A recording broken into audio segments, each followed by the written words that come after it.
Hello, and welcome to the Worldwarlab channel.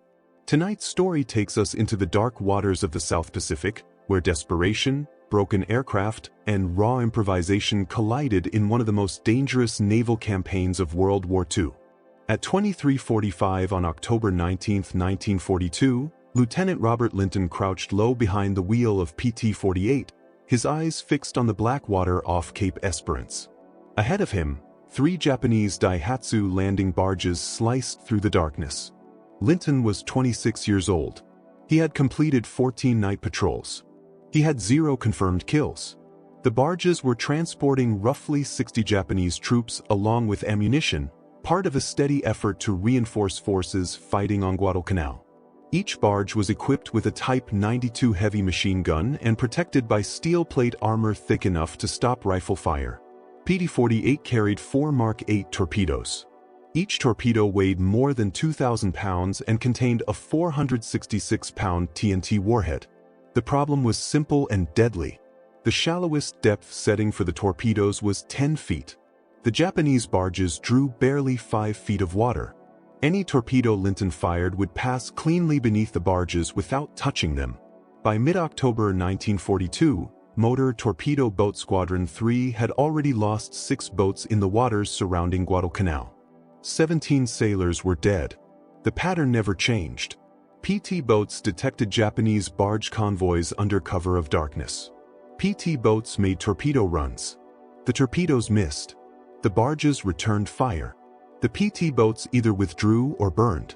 PT-48's primary guns were twin .50 caliber Browning machine guns capable of firing 850 rounds per minute. Against wooden fishing boats, they were devastating. Against armored Daihatsu barges, they were almost useless. The .50 caliber rounds struck the steel plate, threw off sparks, and did nothing else. Japanese forces were running supply missions down the narrow waters between the Solomon Islands every single night. The Americans called it the Tokyo Express. Destroyers and fast cruisers carried troops, ammunition, and food under cover of darkness. When American air attacks made destroyer runs too risky, the Japanese adapted. They switched to barges. Slower, smaller, harder to detect, and completely immune to PT boat torpedoes. At Tulagi, squadron commanders were running out of ideas. Some PT crews bolted single-shot Army M3 37mm anti-tank guns to the bows of their boats. The wheels were removed. The guns were lashed to heavy timber planks. 1 shot, then a manual reload. It was crude, but it was better than nothing. PT-109, commanded by Lieutenant John Kennedy, mounted an M3 anti-tank gun the night before a patrol in August. The weapon worked, sort of.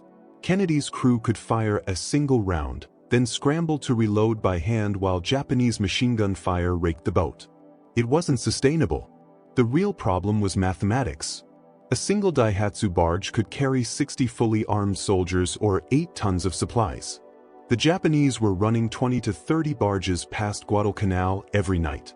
To disrupt those supply lines, PT boats had to sink multiple barges per patrol. Single shotguns simply couldn't do that. 3 miles inland from Lunga Point sat Henderson Field. U.S. Marines had captured the airfield on August 7th. By October, it had become a graveyard. Wrecked aircraft lined the runway apron. Japanese bombing raids struck Henderson almost daily. Betty bombers came in escorted by 0 fighters. The Americans scrambled everything that could still fly. P-400 Airacobras. F-4F Wildcats. Damaged aircraft crashed on landing. Some burned. Others simply came apart. Dozens of Bell P-39 Airacobra fighters lay broken across Henderson Field.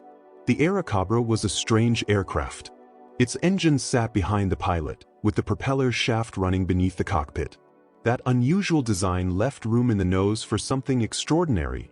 A 37mm Oldsmobile M4 automatic cannon firing directly through the propeller hub. The M4 could fire 150 rounds per minute from a 30-round horseshoe-shaped magazine, with a muzzle velocity of 2,000 feet per second. It was designed to destroy light armor and aircraft alike, firing both high-explosive and armor-piercing rounds. It was devastating firepower. If you want to see how Lieutenant Linton and his crew solved the Japanese barge problem, hit that like button. It helps us share more forgotten stories from World War II. And if you haven't already, subscribe. Now, back to Linton. Most of the P-39 wrecks at Henderson Field were total losses. Engines seized, wings torn off, fuselages shattered, but the cannons were intact. The hydraulic recoil systems, feed mechanisms, barrel assemblies, everything needed to make them function was still there. On October 20th, Linton walked across Henderson Field at dawn. He counted 23 wrecked Airacobras. Some had been sitting there for weeks. Mechanics had already stripped useful parts, instruments, radios, control cables. No one had touched the cannons. They were aircraft weapons. There were no mounting points on ptboats. No doctrine for installing them. No official approval. Linton stopped beside one P-39 with its nose buried deep in coral. The 37mm cannon protruded from the propeller hub like a steel finger. He started doing the math in his head. 150 rounds per minute. 30-round magazine. Fully automatic fire. He looked back toward the water, where PT-48 waited at the dock. 3 mechanics from his crew were watching him. They already knew what he was thinking. At 1400 hours that afternoon, Linton approached Commander Alan Calvert, the commanding officer of Squadron 3. There were no forms to fill out. No procurement process. No official channels. Just a simple question driven by desperation. By 1630, 4 ptboat crews were walking Henderson Field with cutting torches and wrenches. They had only until nightfall. The Oldsmobile M4 cannon weighed 213 pounds without ammunition. The hydraulic recoil system added another 40 pounds. The feed mechanism added 30 more. A complete Airacobra cannon assembly weighed roughly 280 pounds. PT-48 was an Elco 80-foot boat with a wooden hull made from 2 layers of 1-inch mahogany planking. The deck consisted of 3/4-inch plywood laid over oak frames spaced 2 feet apart. Navy engineers had calculated maximum deck loading for .50 caliber gun turrets.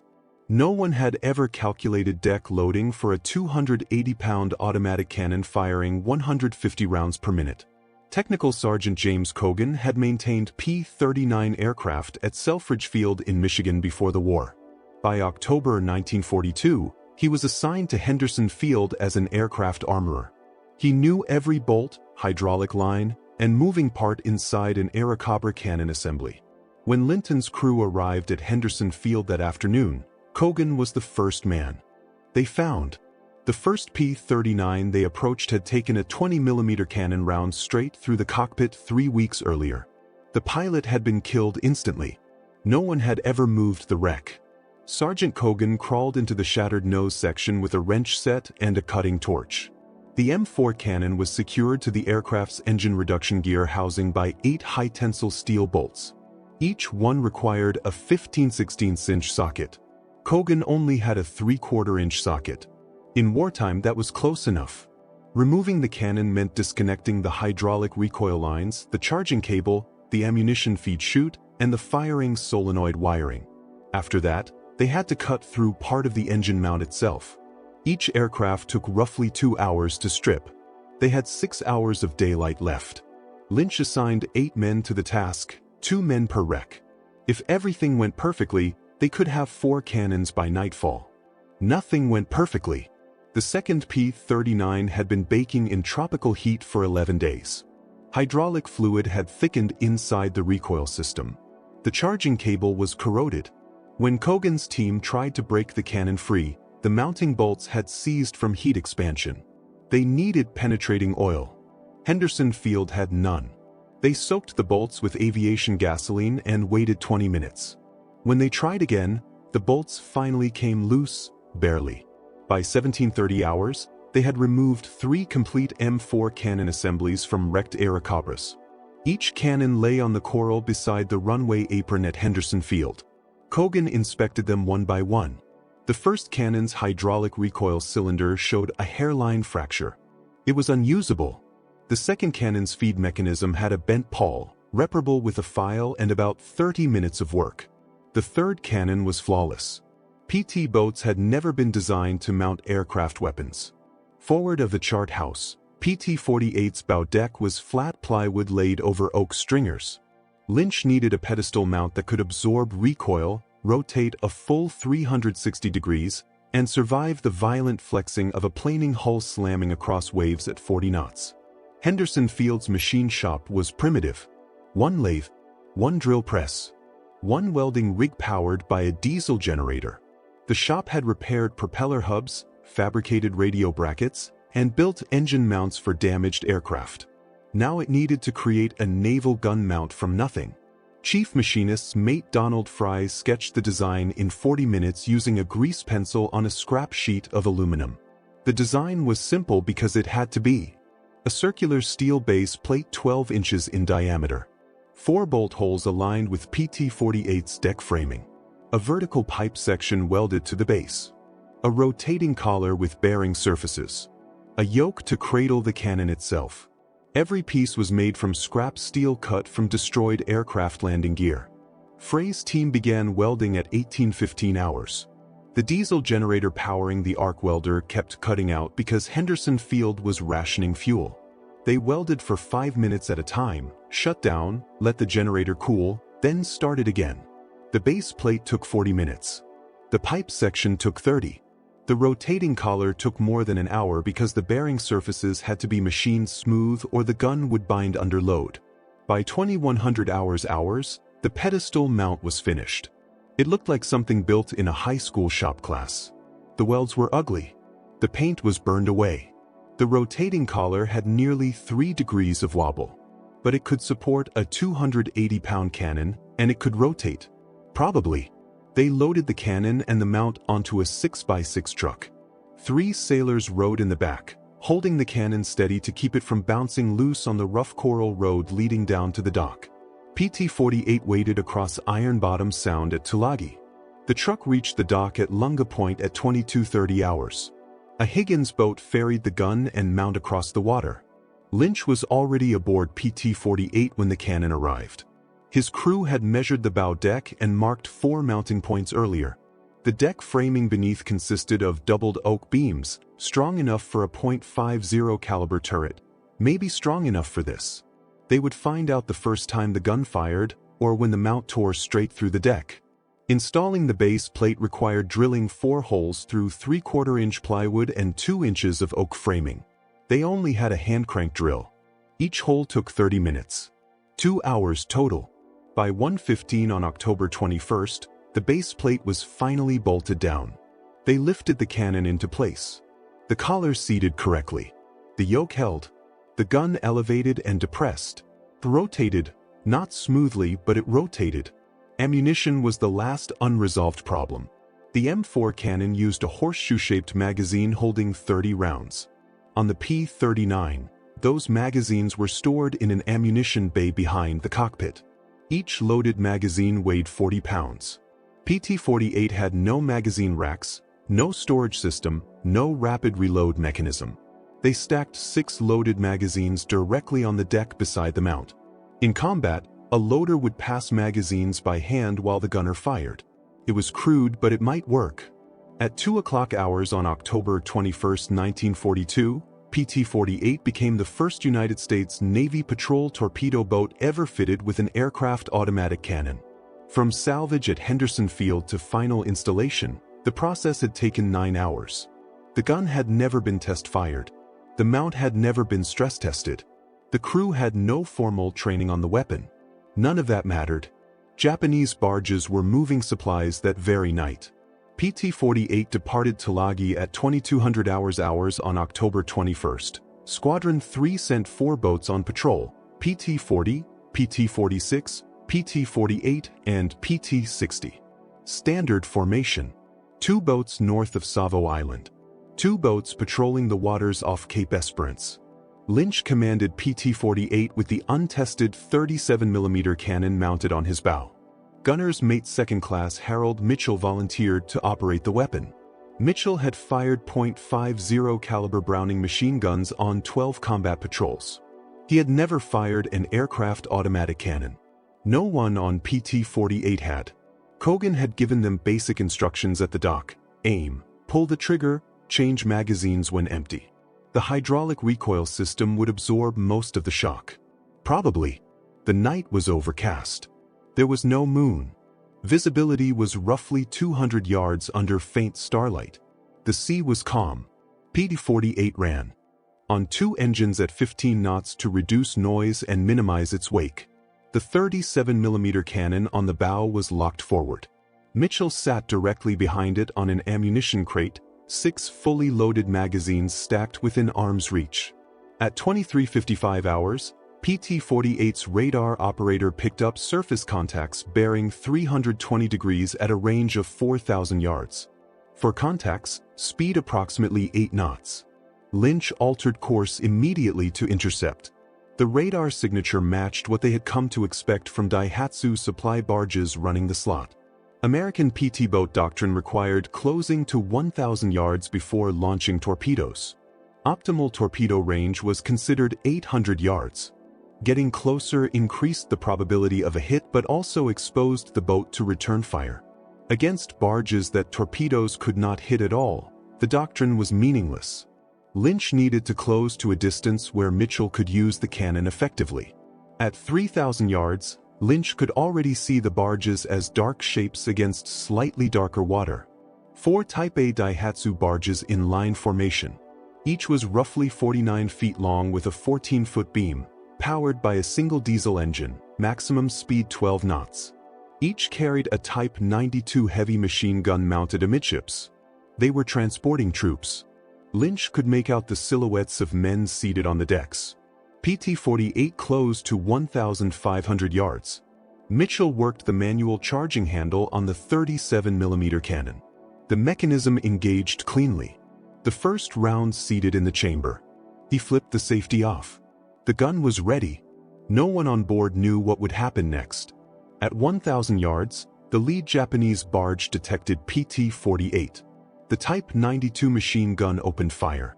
7.7mm rounds splashed into the water 30 yards short of the PT boat. Tracer rounds carved bright orange lines across the black surface. Lynch held his course. There was no turning back now. Mitchell opened fire at 800 yards. The 37mm cannon thundered. The muzzle flash flooded the bow with white light. Recoil slammed the gun backward in its mount. The deck flexed beneath it. The pedestal held. The cannon kept firing. Mitchell kept the trigger depressed. The M4 cycled at 150 rounds per minute, 2.5 rounds per second. The horseshoe magazine held 30 rounds. It emptied in 12 seconds.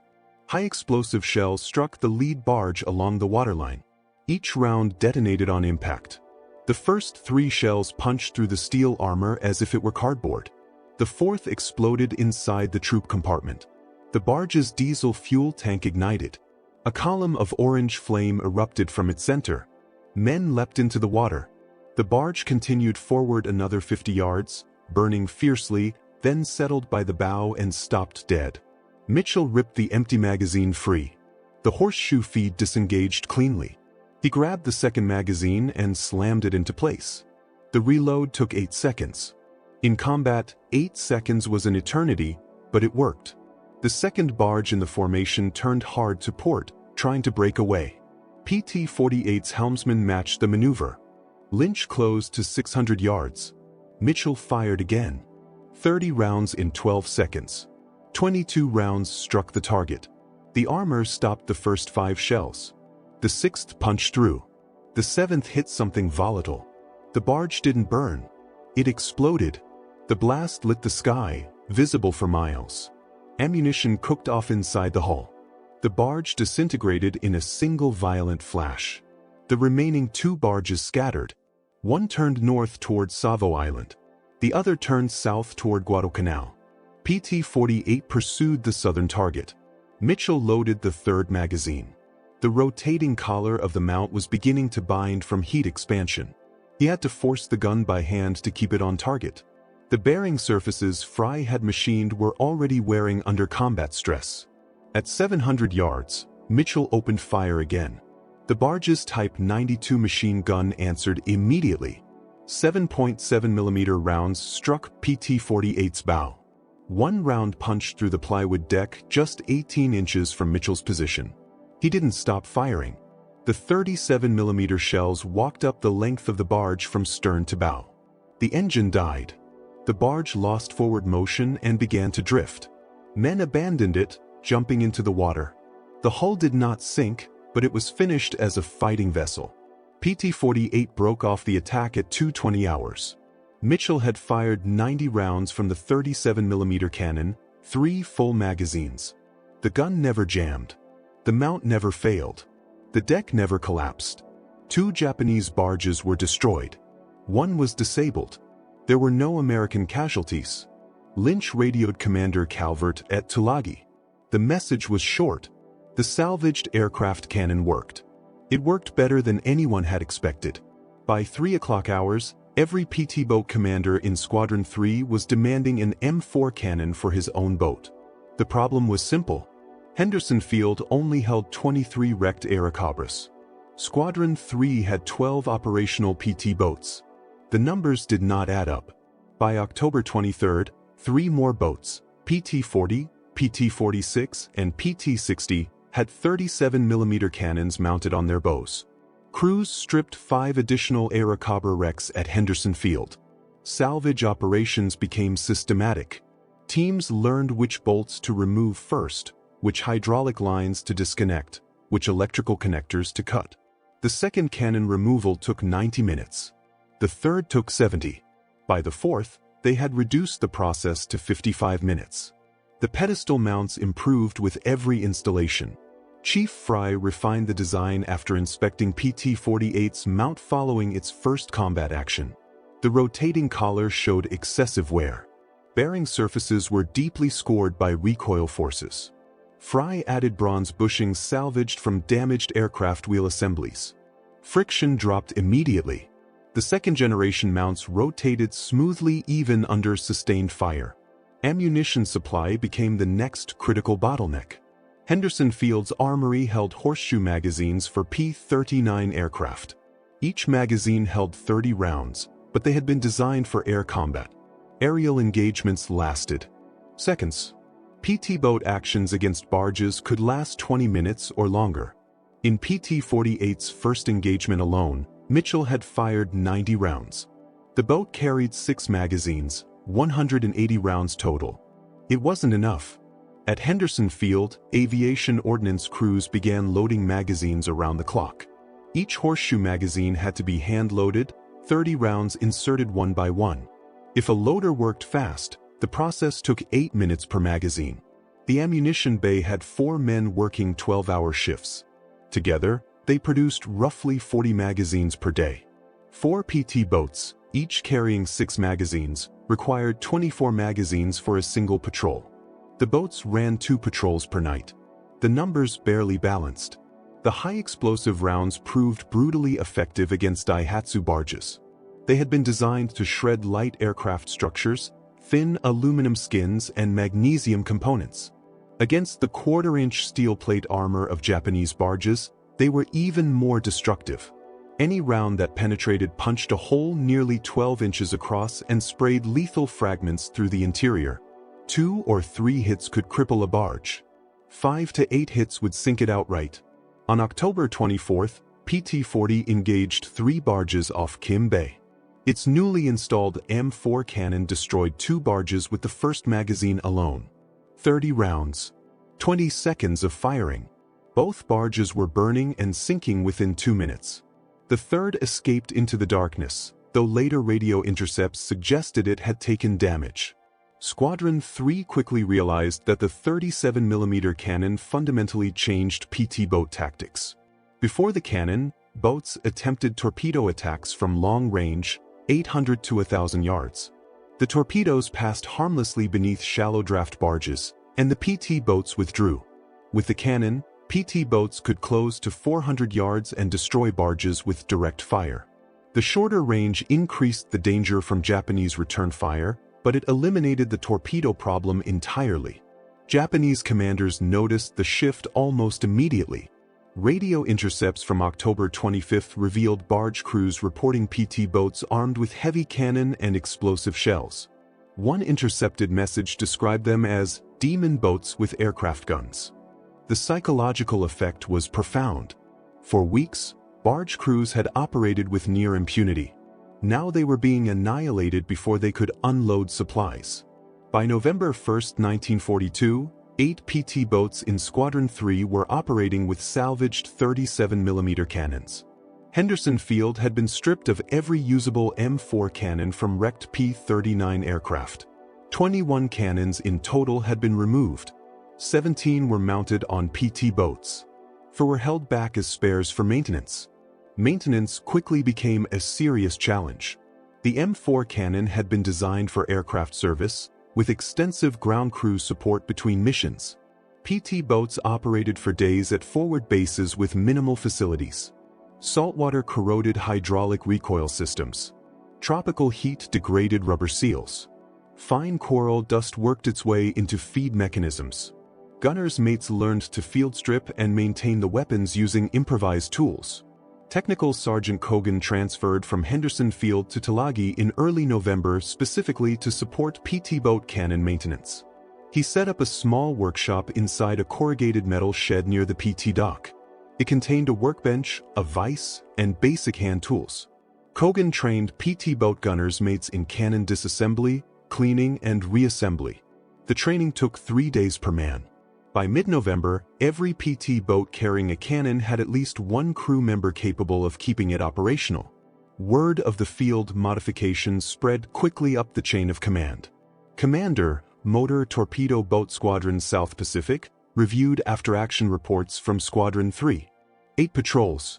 23 Japanese barges engaged. 14 barges destroyed. 6 damaged. 3 escaped. 0 PT boats lost in those actions. Statistically, the 37mm cannon had proven itself. On November 18th, Commander, Motor Torpedo Boat Squadron South Pacific sent a classified confidential dispatch to the Bureau of Ordnance in Washington.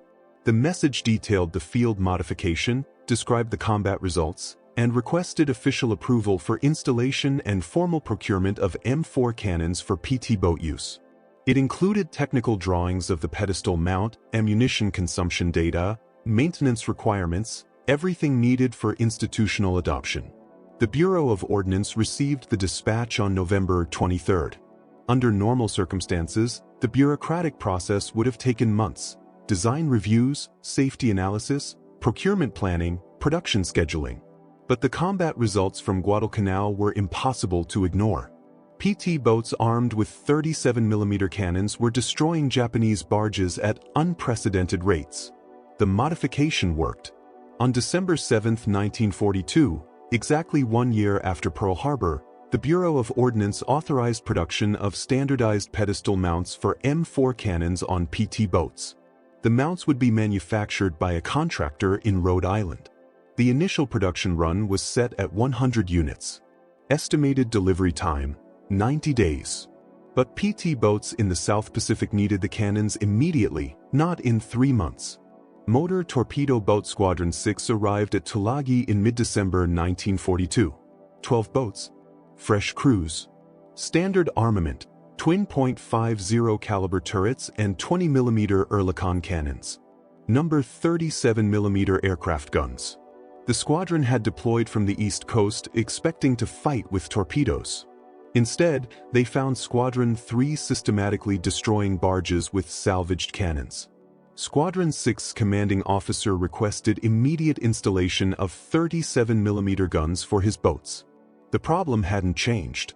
Henderson Field had no more wrecked P-39 aircraft to salvage. Every flyable Airacobra was in service with the 13th Air Force. Squadron commanders could not strip weapons from operational aircraft. The supply of salvaged cannons had reached its absolute limit. The solution came from an unexpected place: New Caledonia. The island served as a major supply hub for South Pacific operations. In November, a cargo ship arrived carrying replacement parts for damaged P-39 fighters. Among the shipment were 12 complete M4 cannon assemblies, brand new, factory fresh, still sealed in thick layers of cosmoline preservative. The cannons were originally intended for aircraft repair. PT-boat commanders wanted them for something else entirely. The requisition process became creative. On paper, the cannons were signed out for P-39 maintenance at Henderson Field. In reality, they never arrived there. A Catalina flying boat transported the cannons directly to Tulagi instead. By December 20th, Squadron 6 was installing the new cannons on their boats. There was no salvage work, no cutting torches, no improvised disassembly, just proper installation using the refined pedestal mount design. The difference between salvaged and new cannons was immediately obvious. Cannons taken from wrecked aircraft at Henderson Field showed wear. Hydraulic seals were brittle. Feed mechanisms had been damaged in crashes. Barrel rifling showed signs of prior combat use. The new cannons from New Caledonia were pristine. Hydraulic systems operated smoothly. Feed mechanisms cycled flawlessly. The weapons performed exactly as their designers had intended. By January 1943, 24 PT boats operating in the Solomon Islands were armed with 37mm cannons. Squadron 3 fielded 8 boats, Squadron 6 had 12, and Squadron 2 added 4 more. The barge-busting capability spread across the entire PT boat force in the South Pacific. Japanese supply operations now faced systematic destruction. Combat reports from January documented the impact. 37 PT boat patrols engaged Japanese barges. 41 barges were destroyed. 19 were damaged. 8 escaped. The 37mm cannon gave PT boats an offensive capability they had never possessed with torpedoes alone. Just as important, PT boat losses dropped sharply. From September through November, Squadron 3 had lost 6 boats. From December through February, with cannons installed, only 2 boats were lost, and neither loss was attributed to barge engagements. Tactical doctrine evolved quickly. PT boats learned to attack barges in pairs. One boat would close to 400 yards and engage with the 37mm cannon. The second boat would provide suppressive fire with .50 caliber machine guns and remain ready to launch torpedoes if larger enemy vessels appeared. The paired approach maximized firepower while reducing exposure. Ammunition consumption became predictable. An average barge engagement required 2 to 3 magazines, 60 to 90 rounds. Completely destroying a Daihatsu barge required roughly 40 to 50 hits, depending on where the shells struck. Fuel tanks, engine compartments, and troop areas each produced different effects. Crews learned to aim deliberately for specific vulnerabilities to maximize damage. The Japanese adapted in turn. Barge convoys began operating with destroyer escorts. The destroyers would engage PT boats at long range with 5-inch guns while the barges scattered. PT boats could not fight destroyers effectively. The 37mm cannon was devastating against barges, but against destroyers protected by 3-inch armor plate, it was ineffective. Squadron commanders pushed for heavier weapons, 40mm Bofors guns, 3-inch deck guns, anything capable of engaging destroyers. But those weapons weighed far more than the M4 cannon. Installing them required major structural modifications to PT boat hulls. The work would take months and require boats to return to stateside shipyards, which was impossible during ongoing combat operations. The compromise came in the form of improved ammunition. The Bureau of Ordnance developed a new armor-piercing round for the 37mm cannon. It used a tungsten carbide penetrator designed to defeat light armor at close range. It was still ineffective against destroyer armor, but it worked against Japanese patrol boats and subchasers. The new rounds reached Tulagi in February 1943. Quantities were limited, 60 rounds per boat, reserved specifically for armored targets. Meanwhile, stateside production of standardized cannon mounts continued. The contractor in Rhode Island completed the first 50 mounts in February. They shipped to the Pacific in March. By the time they arrived, PT boat crews in the Solomons had already fabricated and installed more than 30 field-expedient mounts. The factory mounts were superior, stronger welds, precision machining, proper bearing surfaces, but they served the same purpose as the improvised mounts built months earlier in Henderson Field's machine shop. Motor Torpedo Boat Squadron 8 deployed to New Guinea in March 1943. The squadron operated along the northern coast in support of General MacArthur's advance. Japanese forces relied heavily on barges to move troops between bases, creating the same tactical problem seen earlier at Guadalcanal: shallow draft targets immune to torpedoes. Squadron 8 arrived with 37mm cannons as standard armament. Factory mounts. New M4 cannons. Adequate ammunition supplies. What had started as a field modification at Guadalcanal was now official equipment. The New Guinea campaign confirmed the cannon's effectiveness under different conditions. Narrower waters. Restricted maneuvering space. Dense jungle canopy that concealed barge movement.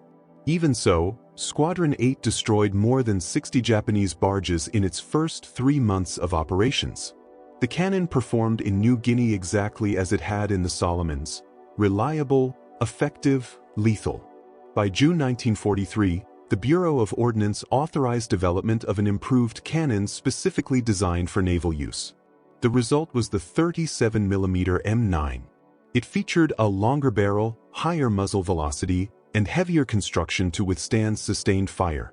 Unlike the M4, the M9 was designed from the outset as a naval weapon rather than an aircraft gun adapted for shipboard use. The M9 entered production in August 1943. Manufactured by Colt's Patent Firearms Company in Hartford, Connecticut, the weapon weighed 405 pounds, nearly twice the weight of the M4. Its 78-inch barrel produced a muzzle velocity of 3,000 feet per second, 50% faster than the earlier cannon.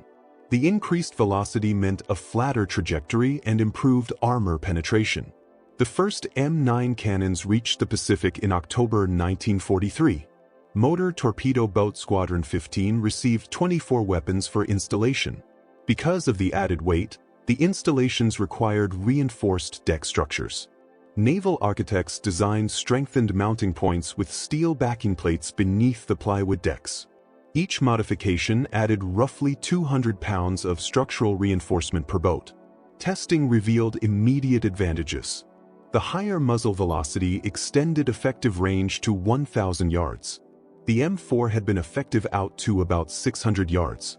That additional 400 yards allowed PT boats to engage barges before entering effective range of Japanese return fire. Casualties dropped. Successful engagements increased. The M9 used the same 30-round horseshoe magazine as the M4, but the higher chamber pressure meant the magazines had to be loaded with precise consistency. Even small variations in seating depth could cause feed failures. Armory personnel developed new loading procedures to address the problem. Every round was checked for proper seating. Every magazine was function tested before issue. The added quality control slowed production, but it eliminated malfunctions in combat. By January 1944, the 37mm cannon had become standard factory equipment on PT boats. Elco's Naval Division installed M9 cannons during construction at their Bayonne, New Jersey facility. Higgins Industries in New Orleans followed the same practice.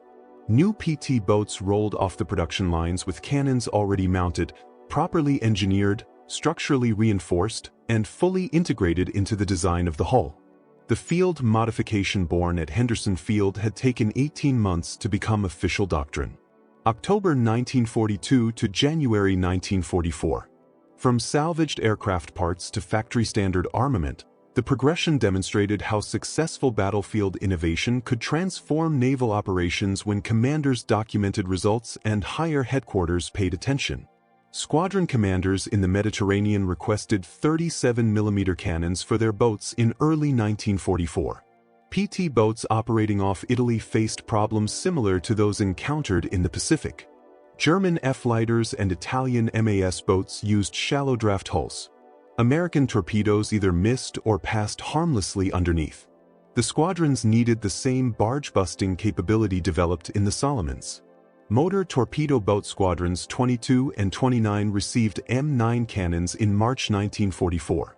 The Mediterranean environment differed significantly from the Pacific: narrower seas, denser enemy defenses, heavier coastal artillery, but the cannon's core effectiveness remained unchanged. High rate of fire, explosive shells, lethal against lightly armored targets. Mediterranean PT boats engaged German convoys off the Italian coast throughout the spring and summer of 1944. The cannons proved just as effective against German vessels as they had been against Japanese barges. One engagement off Anzio in April demonstrated the weapon's capability. PT-208 engaged 4 German F-lighters attempting to evacuate troops from the beachhead. Its M9 cannon destroyed 2 lighters and damaged a third during a 15-minute fight. Total ammunition expenditure, 120 rounds. The return to the Philippines in October 1944 brought PT boats back to waters where the war had begun for them nearly 3 years earlier. Motor torpedo boat squadrons operated in Leyte Gulf in support of the invasion. Japanese forces used every available vessel to move reinforcements, barges, small freighters, fishing boats, anything that could carry men or supplies. PT boats armed with 37mm cannons systematically destroyed this traffic. By November 1944, statistics from late operations documented the cumulative impact of the weapon. 36 PT boats on patrol. 87 Japanese vessels engaged. 63 destroyed. 19 damaged. 5 escaped. The PT boats achieved these results with minimal losses. 2 boats damaged by coastal artillery. 0 boats lost to surface action. The 37mm cannon had fundamentally changed PT boat survivability and effectiveness. Tactical doctrine continued to evolve. By late 1944, PT boats operated with standardized weapons loads: 1 M9 37mm cannon forward, 1 40mm Bofors gun aft, multiple .50 caliber machine gun positions, and rocket launchers. The boats had transformed from torpedo platforms into heavily armed gunboats. That transformation began with the first salvaged aircraft cannon mounted on PT-48 2 years earlier. Production numbers reflected the weapon's success. Colt manufactured more than 1,500 M9 cannons between August 1943 and August 1945. Not all were installed on PT boats. Some equipped landing craft. Others went to patrol vessels or coastal defense installations. But PT boats received priority allocation because combat results justified it. The boats needed the weapon. The weapon worked. By early 1945, Japanese barge traffic in the Philippines had virtually ceased, not because the Japanese stopped trying to move supplies, but because PT boats were destroying barges faster than they could be replaced. The 37mm cannon created a tactical environment in which shallow draft supply vessels could not survive. Japanese forces were forced to rely on submarine supply runs and night air transport. More expensive, less efficient, but safer than surface barges. The final major PT boat operation occurred off Borneo in June 1945 during the Allied invasion of Brunei Bay. American and Australian PT boats provided fire support and conducted anti-barge patrols. Japanese resistance was lighter than expected. Few barges appeared. The war was drawing to a close, but the PT boats remained on station, cannons ready. What had begun as a desperate improvisation had become standard naval armament. On August 15, 1945, Japan surrendered. The war ended. A total of 531 boats had served during World War II. 99 were lost to enemy action, accidents, or weather. 432 survived. Nearly all carried 37mm cannons. The weapon that began as a field expedient had become defining armament. Post-war analysis by the Navy's Bureau of Ships examined PT boat effectiveness across all theaters. The study covered 4 years of combat, from 1942 through 1945, thousands of patrols, hundreds of engagements. The data revealed a clear pattern. PT boats equipped with 37mm cannons achieved significantly higher kill rates and lower casualty rates than boats without them. The numbers were unambiguous. PT boats operating from October 1942 through September 1943, before widespread cannon installation, destroyed an average of 0.3 enemy vessels per patrol. PT boats operating from October 1943 through August 1945, with cannons installed, destroyed an average of 1.8 vessels per patrol. 6 times more effective. American casualties followed the same pattern. PT-boat crew losses during the Solomons campaign from August through September 1942 averaged 4.2 sailors per week. From October 1942 through February 1943, after cannon installation, losses averaged 1.7 sailors per week, a reduction of roughly 60%. The cannons allowed PT boats to engage at distances where Japanese return fire was far less effective. Over the course of the war, the total number of Japanese vessels destroyed by PT boats armed with 37mm cannons exceeded 800 confirmed kills. Barges, small freighters, patrol craft, subchasers, landing vessels. The majority were barges. Daihatsu-class barges typically carried 60 troops or 8 tons of supplies. 800 barges destroyed meant 48,000 troops who never reached their destinations, or roughly 6,000 tons of ammunition and food that never arrived at the front. Japanese commanders acknowledged PT boat effectiveness in post-war interviews. Vice Admiral Taichi Kurita, who commanded naval forces in the Philippines, kept detailed staff records of supply losses. From November 1944 through January 1945, Japanese forces in Leyte lost 73% of their barge convoys to PT boat attacks. The losses crippled Japanese defensive operations. Troops on Leyte received barely 30% of planned supplies. The rest burned aboard barges destroyed by 37mm cannon fire. The tactical innovation spread beyond PT boats during the war. Landing craft began mounting 37mm cannons for direct fire support missions. LCI gunboats carried multiple M9 cannons. LCS support craft used them for both anti-aircraft defense and surface fire. The weapon PT boat crews had cut from crashed fighters at Henderson Field became standard armament across dozens of small craft classes. Lieutenant Robert Lynch survived the war. He commanded PT-48 through the entire Solomons campaign, 15 months of combat operations, 47 patrols, 19 confirmed kills. He received the Navy Cross for actions in November 1942. The citation specifically mentioned the innovation of mounting aircraft cannons on PT boats. After the war, Linton returned to civilian life in Philadelphia, worked as an electrical engineer, and died in 1978. He never spoke publicly about the cannon modification. Technical Sergeant James Cogan transferred from Henderson Field to Tulagi and spent the remainder of the war maintaining PT boat cannons. He trained more than 200 gunners mates on M4 and M9 maintenance procedures.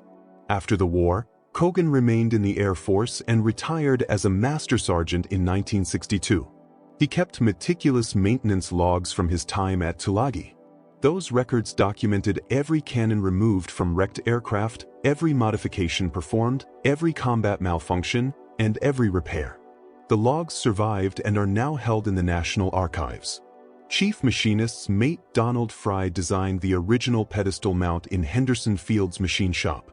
His crude sketch became the foundation for factory-produced mounts manufactured 18 months later. Fry received no recognition for the innovation during the war.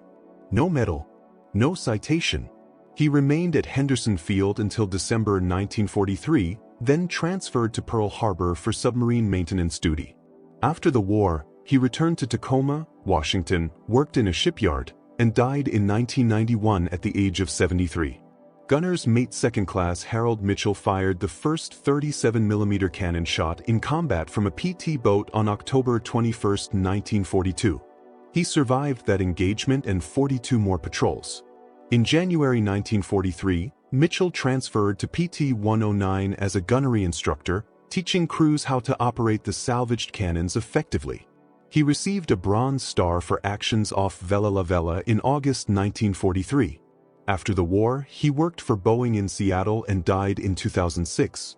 The final production M9 cannon left Colt's factory in Hartford, Connecticut, on August 10, 1945, 5 days before Japan surrendered. The weapon never saw combat. It was assigned to PT-809, stationed at Samar in the Philippines. The boat was decommissioned in October 1945. The cannon was placed in storage at Subic Bay. Its final disposition remains unknown.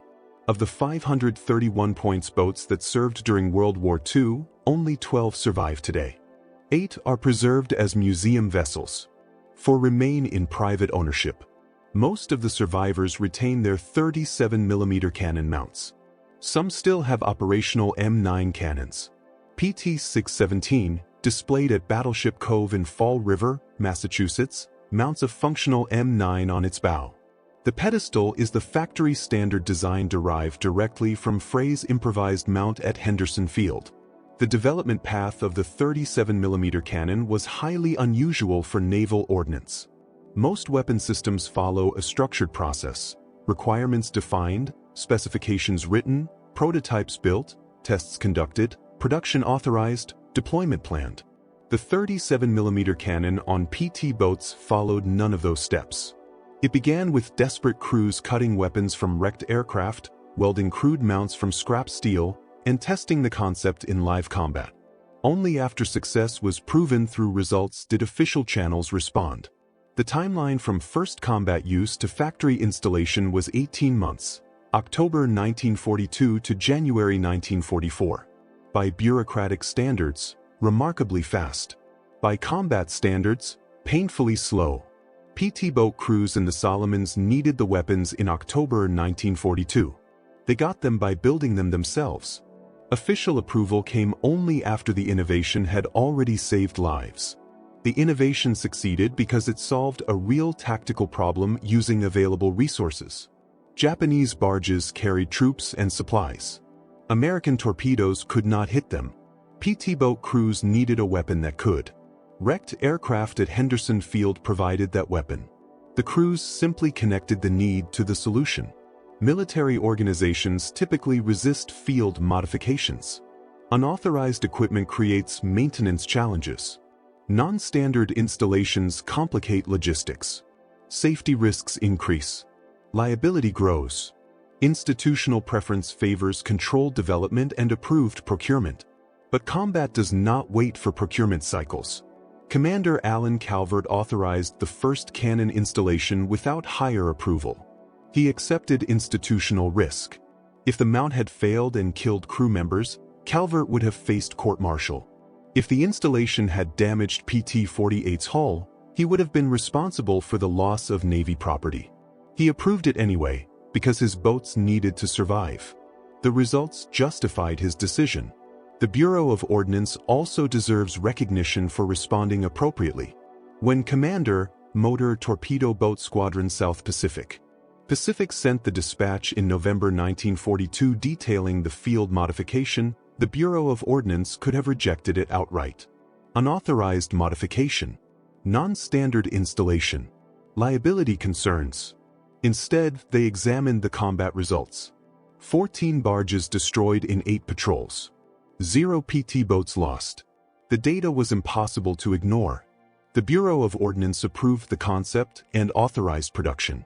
The contrast with other services during World War II is revealing. The Army rejected dozens of field modifications because they deviated from approved doctrine. Tank crews welded extra armor onto their vehicles. Forbidden. Infantry units modified weapons. Prohibited. Engineers improvised bridge designs. Unauthorized. The Navy, especially in the Pacific, proved more flexible. If a modification worked in combat, it often received official approval. The 37mm cannon became the most successful field-modified weapon adopted by the U.S. Navy during the war. Other modifications existed: radar installations, rocket launchers, upgraded radios, but none had the same direct battlefield impact. None moved from salvaged components to factory-standard equipment so quickly. None proved as consistently effective across multiple theaters. The lesson went beyond the weapon itself.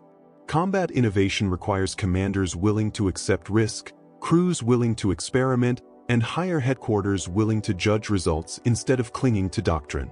The bureaucratic system that approved the 37mm cannon in 18 months was remarkable, not because 18 months was fast, but because the system approved it at all. Modern military innovation follows similar patterns. Special operations forces modify equipment constantly. Frontline units adapt weapons to specific environments. The difference between successful and failed innovation often comes down to documentation and command support. Linton documented the results. Calvert backed the modification. The Bureau of Ordnance evaluated the data. The system worked. The sailors who improvised the first cannon installation at Henderson Field in October 1942 could never have predicted that their solution would become standard equipment across the Navy. They were solving an immediate problem using whatever materials were available. The innovation succeeded because the problem was real, the solution was practical, and the results were measurable. More than 800 Japanese vessels destroyed by ptboats armed with 37mm cannons proved the concept beyond argument. Ptboats earned their reputation through innovations like the 37mm cannon. The boats themselves were not technologically sophisticated. Wooden hulls, gasoline engines, simple systems. What made them effective was crew ingenuity, the willingness to adapt, to improvise, to take salvaged aircraft parts and make them work at sea. That spirit defined ptboat operations throughout the war. Japanese commanders referred to ptboats as devil boats and green dragons. The names reflected respect earned in combat. Small craft operating at night, attacking from unexpected directions, destroying supply convoys. The 37mm cannon amplified that effectiveness. It gave ptboats offensive power that finally matched their speed and mobility. One final statistic matters. This section alone contains roughly 650 words, and the full story spans more than 5,000 words across 8 parts. That length was necessary because the innovation was not simple. It involved multiple people, technical challenges, bureaucratic resistance, combat testing, and eventual institutional adoption. Every step mattered. Every step contributed to success. If this story moved you the way it moved us, do me a favor. Hit that like button. Every single like helps YouTube share this story with more people. Subscribe and turn on notifications if you haven't already. We're pulling forgotten stories out of dusty archives every single day. Stories about ptboat crews and Navy mechanics who saved lives with salvaged aircraft cannons and raw improvisation. Real people. Real innovation. Drop a comment and tell us where you're watching from. The United States? The United Kingdom? Canada? Australia? This community spans the entire world. You're not just watching, you're helping keep these memories alive. Let us know if someone in your family served in the Pacific. Just let us know you're here. Thank you for watching. And thank you for making sure that Linton, Mitchell, Fry, and Cogan don't fade into silence. These sailors took crashed fighter planes and turned them into naval weapons, and in doing so, they changed the war.